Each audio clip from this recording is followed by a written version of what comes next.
Hey friend, welcome back to The Gentle Reset, your no judgment zone for creating a home that actually works for you.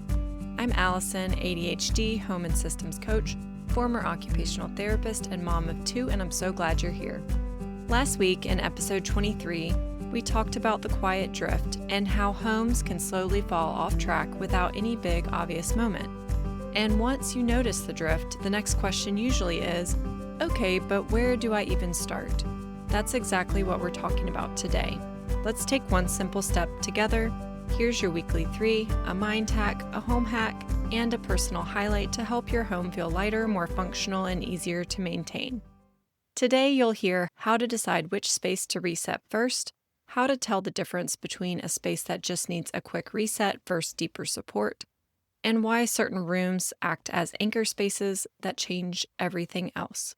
And next week, we're starting a short mini-series all about when your home needs support, not willpower. So make sure you're following so you don't miss it. Let's jump in.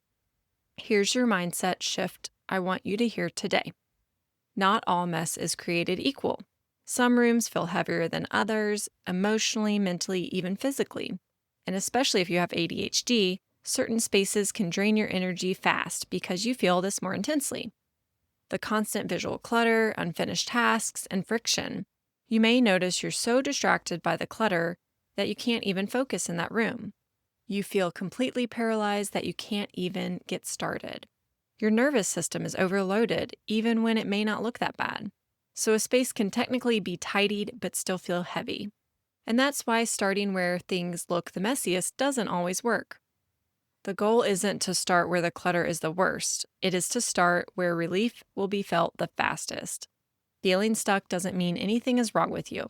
Most of the time, it means your ADHD brain is overloaded and doesn't know where to begin, especially if you've tried all the things and nothing has stuck. That's information you can use, not a sign you failed. So let me walk you through exactly how I decide where to start, both in my home and with my clients.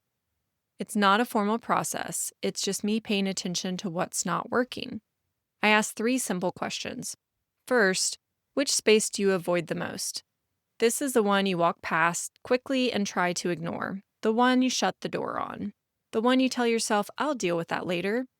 Maybe it's a hall closet that became a dumping ground, or a playroom that feels impossible to clean up, or your office that you avoid because it makes you feel behind the second you sit down. Sometimes you don't even see the piles anymore. They just blend into the background. And that's a form of home blindness. And avoidance is a big clue. The longer it gets put off, the heavier it feels because it's still sitting there waiting. Second, which space costs you time and energy every single day? This one shows up in real life. You're late because you can't find things. You're rebuying items you know you own.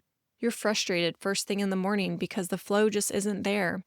And for a lot of ADHD moms, this looks like scrambling out the door, always running late, kids forgetting things, paperwork getting lost, decision fatigue before the day even starts, and laundry baskets full of clean or dirty clothes and not knowing what to wear. The third question to ask is, if this space worked better, what would actually change? Would mornings feel calmer? Would you move slower? Would you feel less irritable and rushed? Would you be able to make faster decisions?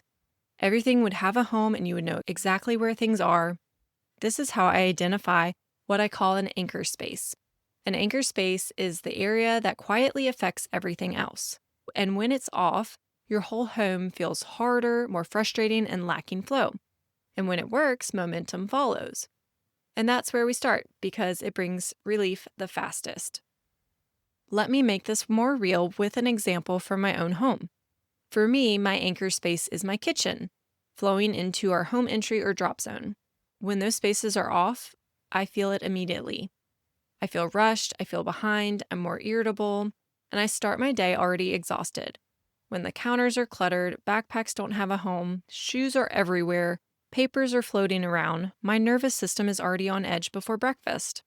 But when that space is working, everything feels easier. I can move slower. I'm not yelling at my kids because we can't find socks. They can grab what they need without asking me a million questions. And I'm not spending my mental energy problem solving first thing in the morning. That's why I reset my anchor space first. Not because the rest of the house is perfect, it usually isn't, but because when that anchor space works, I have more capacity for everything else.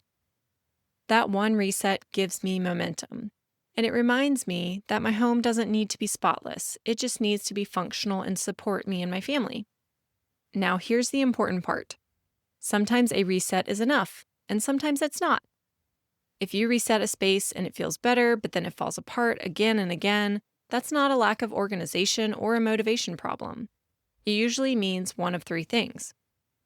The system doesn't match how you're actually living. It may have too many steps. The space has outgrown its original setup. Life stages have evolved. Or there are too many decisions for one brain to carry alone. This shows up a lot with spaces like offices, closets, and paper-heavy areas. There's emotional weight, there's decision fatigue, and there's usually a lot of, I don't even know where to start. And that's when a reset brings relief, but support brings sustainability. Support doesn't mean someone comes in and does it for you. It means someone helps you see the space differently. Someone helps you simplify the decisions. Someone helps you build a setup that actually fits your life, not the version of your life you think you should have. That's why I love room and closet makeovers. We focus on one space, we remove the friction, we create something functional and realistic for your life and your ADHD brain. And once that space works, everything else feels more possible. So if you've been resetting the same space over and over and thinking, why can I not just keep up with this? It might not be a reset you need next. It might be support. Sometimes having someone help you see the space differently is what makes the change last. If this sounds like you, then I invite you to schedule a curiosity call with me. It's a quick call to see where you're getting stuck and what I can do to help support you. I would love to chat with you, so the link is in the show notes. Go ahead and schedule now. I have limited spots each week. Here's what I want you to take away from today.